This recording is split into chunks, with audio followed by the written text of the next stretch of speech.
this is obviously a relatively informal session, and there's a couple of things that I wanted to achieve. One is for you all to be able to introduce yourself, to get a sense for what Jeff is, and to have an exchange that would be useful to you based on his experience.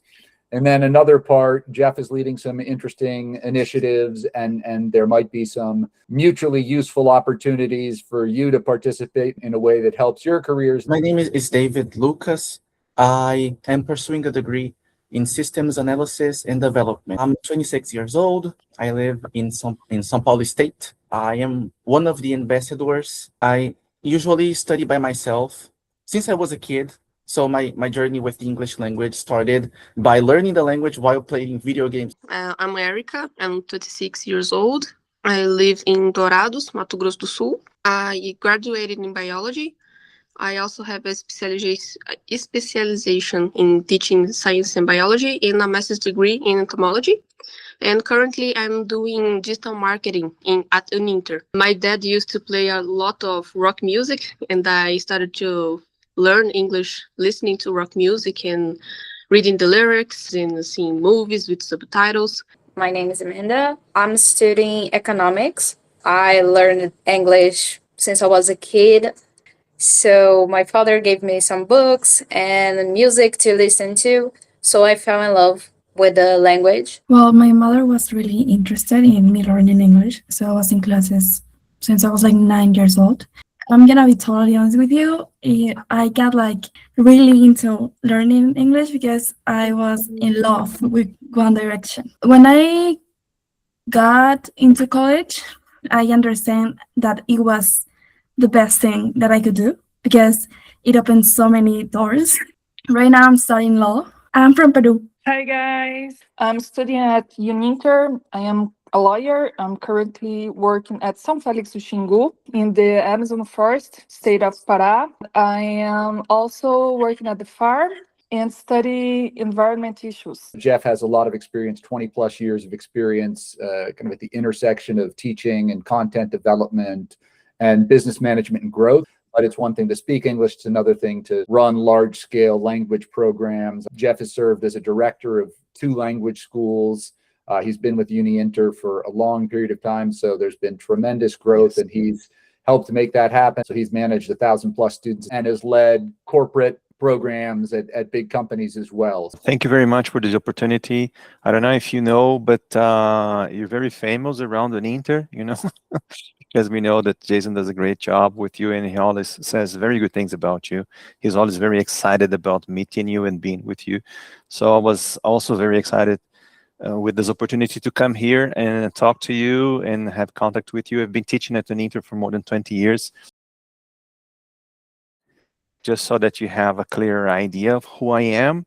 I have a degree in English language and literature almost 30 years ago from our local university here, UFPR. I also did a master's there in English and literature, but almost 10 years later. More recently, I concluded a PhD in cinema studies, also from a local university here in Curitiba. So I started teaching English almost 30 years ago, 1997. These are some of the scenes of my teaching career. I used to teach kids, not mostly adults. I always had a good time with kids. I worked for 2 years with kids from vulnerable communities in Curitiba. Then in 2001, I was invited by 2 colleagues to start our own company, right? I used to work for some language institutes in Curitiba, but they invited me to join them in an initiative actually to buy one small language school.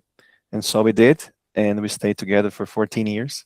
It was initially Words Idiomas, and then it became You Talk Idiomas, and it grew a lot, and we ended up with 5 different addresses in Curitiba and more than 1,000 students. And very important to me, actually defined who I would be professionally. I also started doing Uninter in 2001, working on both jobs, right? Running my own company and also working at Uninter until 2015. When I decided that my cycle with this company and with my partners was over, and I decided to focus on the academic career, decided to pursue a PhD. In 2022, I became a course coordinator. I was responsible for developing also new courses in Uninter. The next year, I was invited to join the Gente, which is our program of post-graduation in education, master's and a doctoral level. Nowadays, basically, I am working at Pepegente and also the Global Hub with Jason. I have 4 books published about teaching English. The first one around the world is for students who want to start learning English. The other one is for teachers, people who are into developing materials. So it's called Produção e Avaliação de Materiais Didáticos. Then there's another one about literature. It's an introduction to English literature for Brazilian students also. And the last one from 2022 is the result of my dissertation, which is on film studies and also semiotics. This book is freely available online if you want to download. I'm going to hand it over to, to each of you to ask one question. I would like to ask you about what would be a great approach to teachers, English teachers, to take concerning to the fact that we won't always have the answer.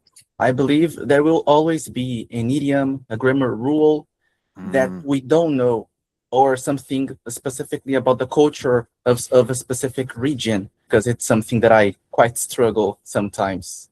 I would say this is a very common feeling for most people who start teaching English, right? There are many occasions in which we don't know what to say, or we do not have what we believe to be the best answer, the best possible answer, right? You can start by trying to imagine how you would say that thing in a certain context, but even saying to your student that, well, maybe this is not the best option, or maybe this is not the most appropriate option, the appropriate answer in this context. So let's find out together what other words we could use to say this, to say the same thing. You should actually openly say that you don't know, or you don't have the best possible answer. You have some kind of answer which maybe not the best one. So, and then you invite your student to go and look for it together. Thank you very much, Professor. I would like to know what were the challenges that you faced when writing your first book, for example? My first book was a very interesting, a great opportunity that I had, a very interesting situation, because basically I had lots of materials that I produced for my classes that I prepared for my students. And then Uninter needed some sort of material for online students. That was back in 2004, 2005, when they were just starting the online programs. So they asked me if I could write a book, an introduction to English, right, for Brazilian students. First, I got everything that I had prepared for my students, for my in-class students, and then I transformed it in some sort of material with the help of the publisher. It was a lot of work, adapting, creating new texts that could replace the ones that I used for my classes, until we finally got to the final product, which was very successful actually, because this book has been going on for 15 years, and the publisher just asked me for a revision of the material so they can update the material and start a new edition. But also I had a lot of help from the publisher. They had a very good team of people who read the material, who gave me feedback, and also who worked on the editing, right? So I'm very thankful to them, to Editora Inter Saberes.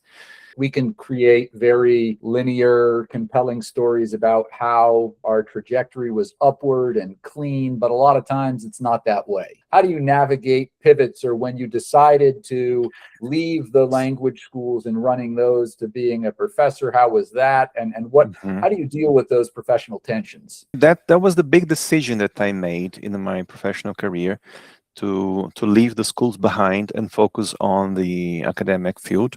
And it was difficult. I was afraid, right? I already had 2 kids. No, actually 3. I would say that was the biggest decision, the biggest professional decision that I took in my life. I didn't know if I was going to succeed, and if I would be able to support my family in this new path. But it was also very clear to me that I had to take the decision. I had to understand that the cycle was closed, had ended in my life, and I needed to start a new cycle in my life. The business was no longer motivating me to go to work. My relationship with my partners was no longer in good terms. And there were lots of changes in the market. I can say for myself, there's a challenge and a risk of making a leap, especially when you've got kids or you've got debt or you've got something, right? And there's also a risk of not moving fast enough. Exactly. The risk profile changes over time and as you age. And also, what Jeff was saying about the market or about opportunity, if you lose your passion for it, it doesn't much matter. I haven't seen very many people who thrive purely based on the fact that, hey, here's a high growth opportunity. You have to go after things that you enjoy.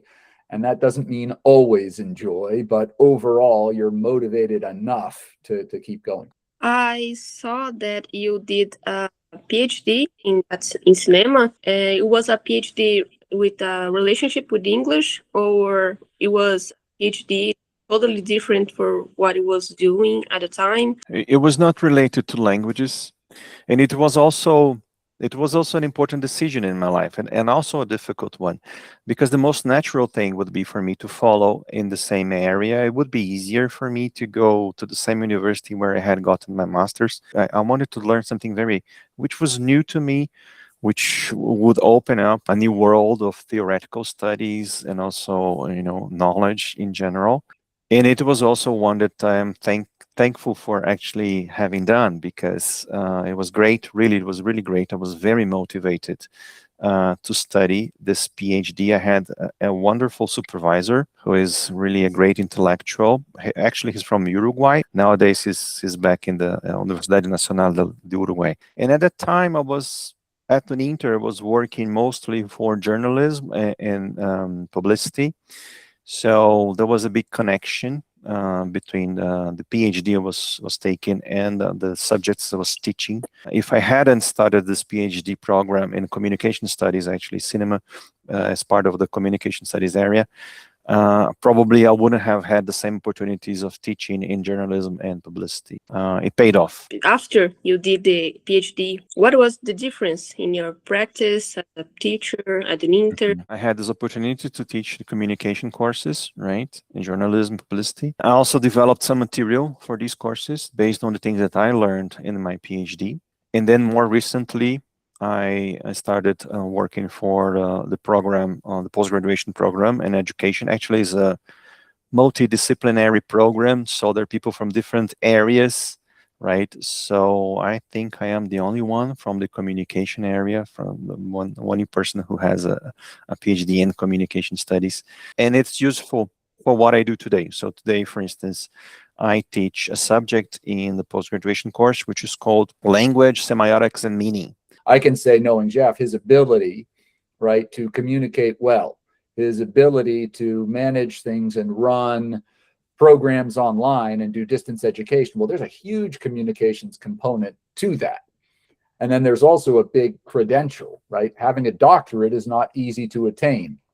So there's a signaling value. You're going through and completing a program, your ability to go through, start it, work through the trouble, get to the end of it. That sends a signal regardless of what you choose to do. I think that writing is a form of art, and the fact that you're sharing your knowledge to the rest of the world is just amazing.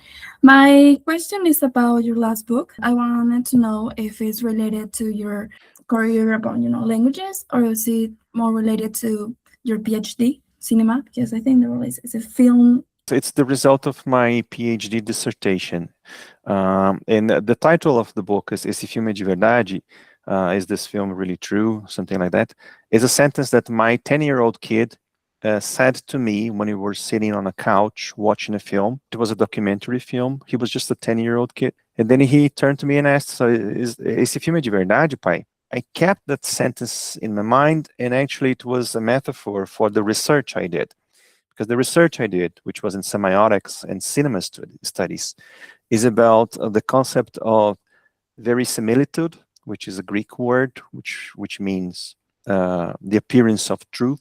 So I investigated in narrative studies, how do you build this appearance, this feeling of something being true on video, also connecting with literary theory, which was my background. I concluded my dissertation in 2020, discussing this shift in the borderlines between the distinction of what is true and what is fiction in cinema studies. Nowadays, it's much more complicated because of AI, because the blurring went much further on, right? So nowadays, it's basically impossible to say what is true and what is not true when you look at a video, right? I have 2 points that I wanted to discuss with you. The first one is out of curiosity, and the second one is a cry for help. How does it feel to belong to the same place? What are the challenges that you faced during this time? And the second one, I have a master's degree in public policies and a law degree. My reality nowadays, I don't see how could I apply all the knowledge because of the place that I'm living. I really want to pursue a PhD. How do I choose what to do? A PhD, it takes so long. It's so Mhm. much energy and focus. And I'm, to be honest, I'm 30 years old. I'm not that young anymore. Why did you choose to pursue a PhD on a daily basis? I don't believe you apply that semiotics by the time that you began your studies. If you were in my shoes, what would you do? You're not old at all, right? Because I am 49 and I finished my PhD 6 years ago. So you have plenty of time. Well, the thing about Uninter is Uninter has changed a lot.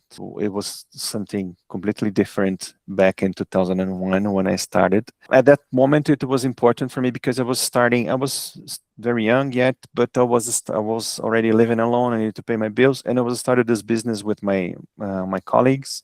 Everything was very challenging and motivating. There was this feeling of something new and nice starting to happen because it was at the beginning of Uninter. So, and then Uninter grew a lot, and I always had many different opportunities at Uninter. I have to be honest. I taught different courses, different subjects. I had different jobs, right? I always met interesting people, people who were really interested in doing a good job and changing things and making things better.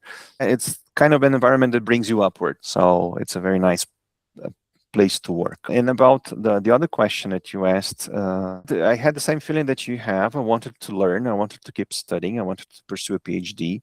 And the obvious choice for me would be to stay in literary studies or maybe to move to language studies because I worked with that. But I didn't really feel motivated. I didn't feel the passion for that. I will be just like seeing the same things I've already seen and discussing the same things I've already, discussed. I wanted something new. And I had the great luck, actually, to meet this thesis supervisor who, by chance, had a research project which fit perfectly with the idea I had of investigating verisimilitude in cinema studies. And because of that, that was a big part of my motivation, right? The feedback that I got and how interesting the course was. But honestly, as Jason said, I mean, the PhD takes 4 or 5 years, a lot of effort, a lot of studying, sometimes a lot of financial investment. It's not something that you take lightly.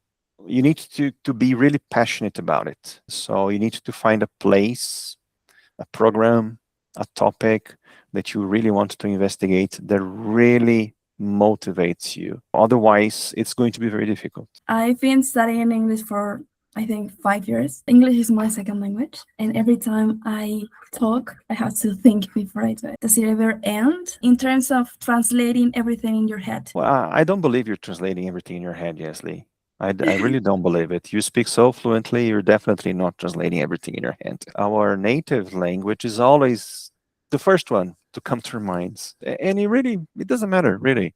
The thing is, you have to adapt to the context where you are.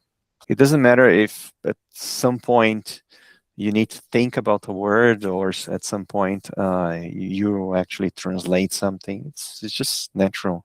Could you explain what the Semana de Línguas is and are there any opportunities for people, and if so, what type? So I would like to make you an invitation, right, to join us for our Semana de Línguas or Languages Week.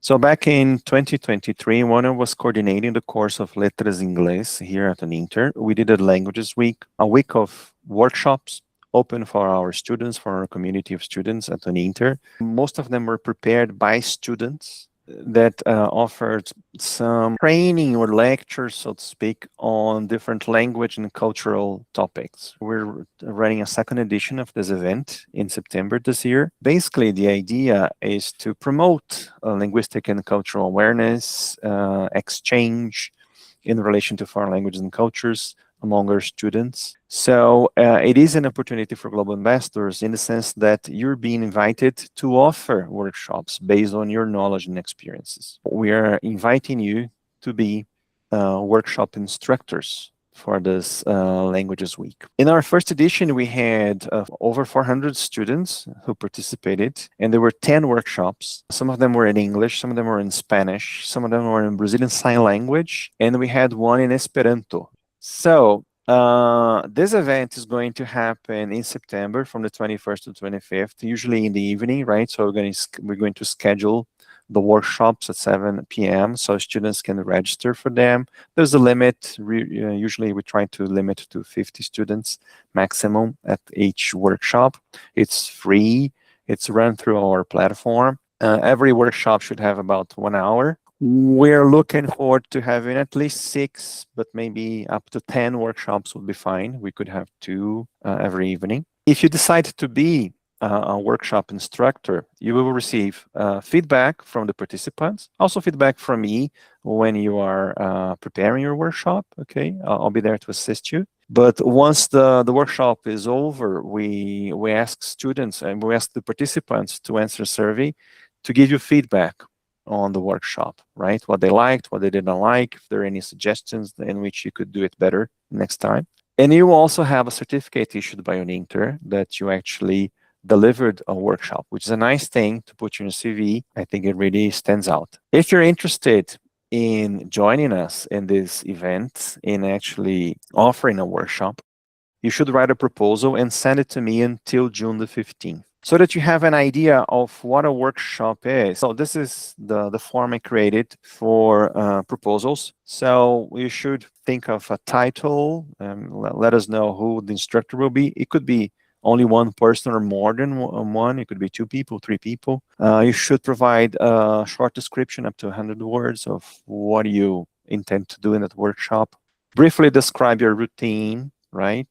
So here, there's just an example. I'm going to have an introduction, a warm-up, 10 minutes, group discussion, and a one quiz, a wrap-up, just to have an idea of how you're going to plan your workshop, right? What kind of materials you're going to be using, and what would be the key takeaways for participants, okay? So this is a form that if you're interested in submitting a proposal, I will ask you to fill out a form like this and send it to me by email. The last time we had these 10 workshops here. One student offered a workshop on developing listening skills in IELTS because she was studying, she was preparing for the test. So she took whatever she had learned in terms of methodology of preparation and she transformed it into a workshop. It was very interesting. Another student did a very interesting one on WH questions, you know, for the beginner students of English. Another one spoke about using online platforms to practice your English. There was one in Spanish about diversidad lingüística y cultural de los países hispánicos. This was actually offered by a teacher, by teacher Josie, who works with us at Global Hub. There was one in Brazilian Sign Language about the Iliad, right? Classic Greek poem. There was a student, we have a student who works as an accountant, and although he works in Brazil, but for American companies. So he gave a workshop on pay stub. How do Americans get their wages? Something very technical in accountancy that he deals with. There was another one about sign language in Portuguese, about the verb to be and dynamics for teachers, Esperanto, and also another one about sign language. So these were the titles of the workshops that were offered in 2023. It's not really complicated if you're an English teacher or if you're used to teaching or to talking to people in a way. It's also an opportunity for you, if you have never done that, To have the experience of doing that and to get some feedback from me, I'm going to be helping you. I'm going to read your proposal. I'm going to sit down with you, talk to you about it, how you plan to do your workshop. And then, of course, you're going to have the chance of actually delivering the workshop inside an Uninter's platform, teaching platform, and a certificate of certificate stating that you have actually done that. We would love to have global investors for this Languages Week 2026 edition. I really hope that people will take Jeff up on the opportunity, both because I think it'll legitimately be helpful to you and to your careers, and it's a bullet point on the resume, but also because it'll help inspire other people. The audience is really helpful and understanding. I wanted to ask you if you have like a recommendation on choosing the topic. I mean, anything that's related to language and culture. It can be something very simple in terms of a language teacher. It can be something more complex, or it can be something more cultural. You can talk about your language, about your culture, doing business in Peru, the legal aspects of Peru. Anything can be really interesting because at Uninter, we have hundreds of thousands of students from many different walks of life. So if we have interest, is just sending the email of what we want to talk about. Yes, just send me an email. Even if you want to discuss an idea, you can just send me an idea and I'm going to help you work it out and talk about it and try to make it into a workshop with a structure. Thank you so much, Jeff, for being here. Thanks everybody for coming, and I'm really excited. And I think that kind of wraps up. So we'll say ate logo, and thanks very much. It was a great pleasure to meet you. Thank you, Jason.